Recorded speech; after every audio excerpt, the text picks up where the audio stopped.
It's summer and the weather's fine. In Aussie, that means cricket time. So the poem goes.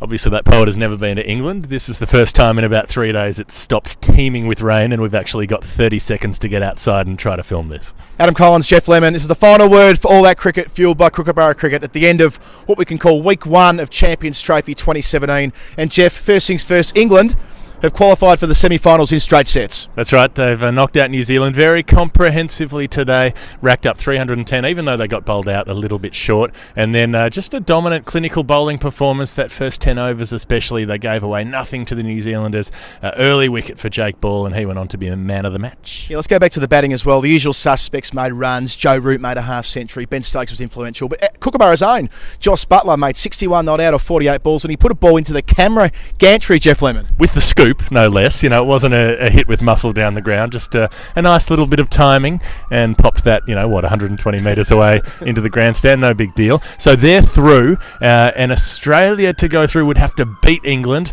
but if they lose, then New Zealand or Bangladesh could get in ahead of them. Yeah, and England's fast bowling was on fire tonight. Australia will be very aware of that. Jake Ball, man of the match, as you mentioned. Mark Wood took the crucial wicket of Kane Williamson on 87. That looks like half a show there for the briefest moment. 155 to win off the final 20 overs. Williamson set in the 80s, Ross Taylor, but there was Mark Wood with a snorter. Yeah, that's right. It sort of took off out of the pitch and surprised Williamson, who was looking at the pitch as though it was the culprit, but got rid of him. And of course Plunkett chipped in towards the end, got 4 wickets, 4 for 55. So a good spread among England's bowlers, and that's going to be a contest as long as the weather permits, because that's been the theme for this first couple of weeks. We're doing the Douglas Mawson get-up just to survive out here on the cold, mean streets of London. What a shambles yesterday was. The game concluded in a washout with Australia 4 overs short of forcing the minimum overs required for a result. They easily would have accounted for Bangladesh after bowling them out for 192 in the earlier session. Actually, it was 182, wasn't it? I think I've just given Bangladesh 10 extra runs.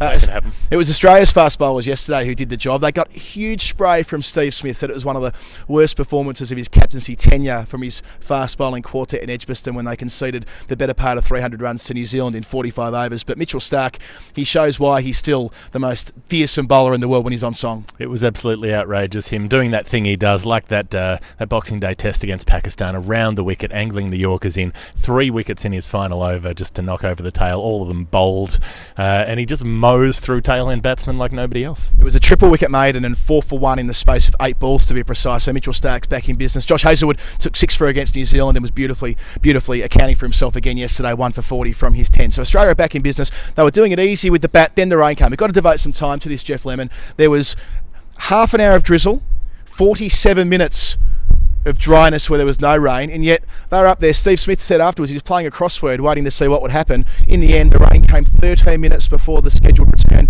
and then it chucked it down. But my question is, if it drizzles for 30 minutes, the spectators barely had their umbrellas out. Surely in a modern game we can go back on the idea that it must come to a complete halt before the covers come off. Yeah, 6 across, 9 letters. What's a synonym for bloody irritating? Cricket just keeps not getting things right when it comes to getting the game moving, getting things happening. They should have been out here. But I think, look, in the end, it doesn't make a huge difference in terms of their points. If they'd got 3 points for that, ended up on the total of 3 points with that Bangladesh win, they still wouldn't be guaranteed to go through. They'd still need to beat England to be sure of a spot. Of course, they were the washed out as well against New Zealand in their opening encounter. They'll probably save that day. Both Steve Smith and David Warner said they got away with one. They certainly did. I think New Zealand were on song to knock them off that day. Bangladesh were accounted for in England's first fixture as well. That's why they go through after just 2 rubbers. Moving on to Pool B, Jeff, you were at the blockbuster between India and Pakistan. They only play games in global tournaments, and it was a bit of a fizzer, but it still was an important fixture in the broader context of world cricket. Yeah, look, it was fantastic beforehand, the build-up, the anticipation, and I guess, Pakistan coach Mickey Arthur said that probably got to his players. They're probably not as used to it. A lot of Indian players, they play in the IPL, they play in front of big crowds, they're used to scrutiny and attention, and the magnitude of the occasion probably got to his players because the way they've trained and the way he's got that team running, he thinks that they're a lot better than the performance that they put up. But gee, it was ragged. They were taken apart. India's batsmen just did what they wanted. Everyone got a half century. It was like Oprah with cars. You get a 50, you get a 50, and then Hardik Pandya comes out at the end, 3 sixes in a row, bang, bang, bang, 20 off 6 balls, not out at the end. Kohli would have made another 100 if they hadn't had 2 overs knocked off for rain, and they were just embarrassing Pakistan in the run chases. Jared Kimber wrote the only things they did right was show up on time and wear green. 2015, and everything after that went horribly wrong. So India, the team in Pool B, which will be the most likely to go through first. South Africa didn't look overly convincing with the bat, but they turned it on with the ball, and they reinforced why they can bowl at any side on any day. Yeah, they just don't quite look at their best, but then Hashim Amla has been purring along, and what was he, the fastest ever to 7,000 ODI runs, so he's in godlike form with the bat, so I think they can knock anyone over on their day. But India for me just looked the full deal. Having watched all the games so far, that was the one where I thought every bit of their game had clicked. Back to Pool A. It's Australia versus England. It's a preview for what we're going to see later in the year in the Ashes. It's also effectively a quarter-final for Australia. If they win, they go through. If they lose, England eliminate them. England will require no motivation whatsoever to account for that result. No, and at Edgbaston, where you may remember at the 2015 Ashes, the atmosphere there was not friendly to Australians. I think I could say that with some confidence. So it'll be heaving. The terraces will be everywhere.